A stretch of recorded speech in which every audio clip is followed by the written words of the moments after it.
What's going on, everybody? I'm here with Daniel Flick, reporter for Falcon Report, Sports Illustrated's Fan Nation's Atlanta Falcons coverage. The big question, only question that the Pittsburgh Steelers have in relation to the Atlanta Falcons. Are they going to take Jalen Carter and ruin all hopes for the Steelers to trade up to 9 and grab him in a swap with the Chicago Bears? Here's the thing. So from what I've been told, so basically the Falcons had a bunch of people at UGA's Pro Day, as one would expect, right? It's right down the road from Atlanta. But so pretty much head coach Arthur Smith was in attendance. GM Terry Fontenot was also in attendance. They had a bunch of people there. But from what I was told, a lot of the conversations were not about Jalen Carter. A lot of the conversations they had were about other guys on that team, including Nolan Smith, who has quickly become a very hot commodity. A very commonly mocked pick with the Falcons at number 8.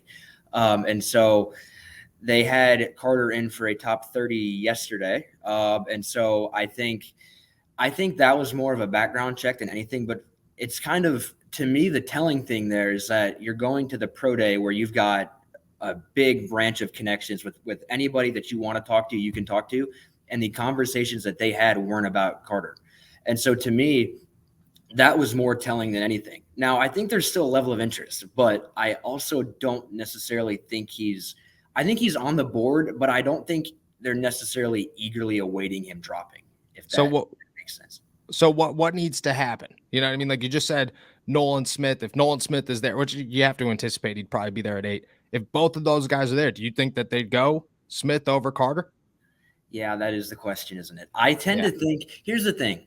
Me personally, I think Nolan Smith is a very, very interesting fit for the Falcons with the way that they've kind of added this offseason, and I don't really see the vision for it. And I feel like for that reason, I'm having a hard time committing to it, and I would tend to lean Carter in that situation still because of the fact that Fontenot has historically trended with, I'm going to take whoever the highest rated player is on my board. And now Carter, will the off-field stuff knock him down? Potentially. Fontenot, I find this to be particularly relevant here, has spoken at length about character and, things about how it's not necessarily what you've done, but more of the type of person you're becoming, and maybe football character as well is very important for them. And so to me, I think Carter is still a guy that they're going to be high on.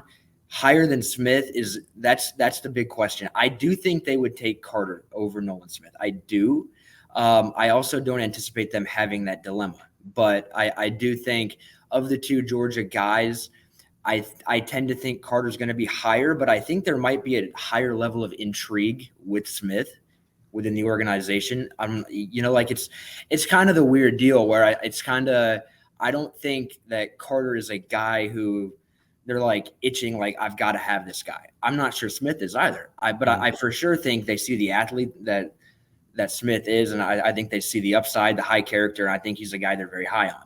Carter, again, it's all talent, all football. You've got Calais Campbell in the building now. You've got Onyemata. You got Grady Jarrett in the building. You got a lot of good veteran presences there for him. And so, I feel like the Falcons are a pretty natural fit for Carter on that front.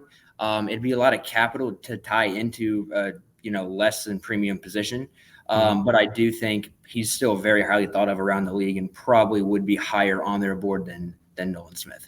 So you just said it. You said, I don't anticipate them being in a situation where they have to choose between the two. Is that what the noise is? So outside the top 10, it's hard to get a feel of where these guys are going. Inside the top 10, are you getting the feel that Carter's going to be gone by 8?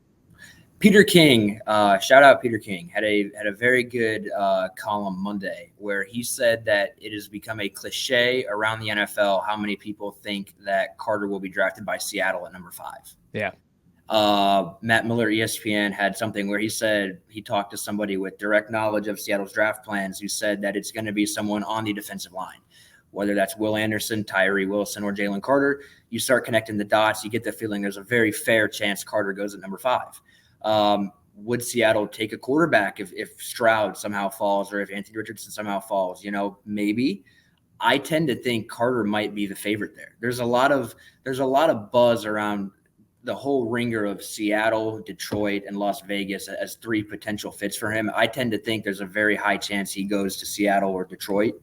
And, his agent's very confident that he's not, sliding out of the top 10. I think there's a fair chance he's not sliding past pick like 6. So, I mean, I do tend to think there's a very good chance he's gone a couple picks, maybe even in advance of Atlanta's pick at number 8. All right. Not the news that Pittsburgh Steelers fans wanted to hear, but you got to be honest either way. All right, I got a curveball for you before I let you go here. It's not about Jalen Carter. I didn't prep you for this at all. Bud Dupree signs with the Atlanta Falcons. Shocker to everybody in Pittsburgh. It was because of the length and contract. That's what the reports say. What's his role looking like in Atlanta? Does he have an opportunity to play some decent snaps and actually have a good role there?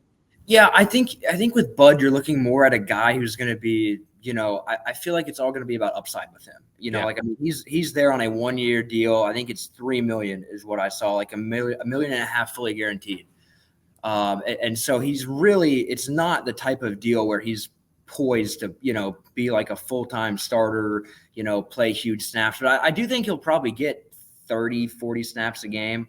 I think he's kind of an interesting fit schematically for them. And I think he's a guy they've historically preferred guys with his build on the end of the line. And so I feel like with Bud, the Falcons defensive end group has not been particularly good in the last, decade.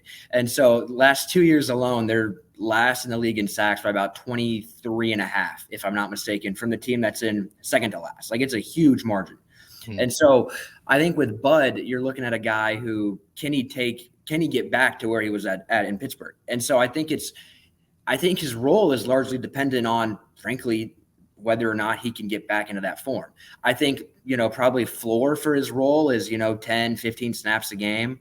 But a ceiling, there's really no reason why at the moment that he can't end up becoming a starter by, the halfway point, even by earlier in the year. If he looks like the same old guy that he was in Pittsburgh, 2020 Pittsburgh, he's got a shot because, the overall Falcons defensive end room right now is very, very weak.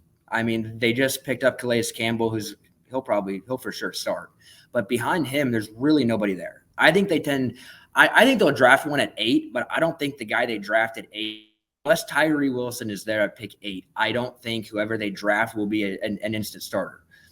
Just with the way that, a few of those guys are currently at in their development. And so I think Bud pretty much from the start should have a fair shot at being rotational pass rusher, whatever it may be early. And then kind of if he can, return to the old Bud Dupree, I don't really see a reason why he can't start. All right, so, ruined some Steelers fans' hope here with the Jalen Carter news, but that's all right because it's good to hear that Bud Dupree's got an opportunity in Atlanta. Daniel, thank you so much. Everybody go check out his work. D-Flick NFL. Is it just D-Flick Draft on Twitter? And then all your stuff is at falconsreport.com. Thanks, Daniel. Appreciate you.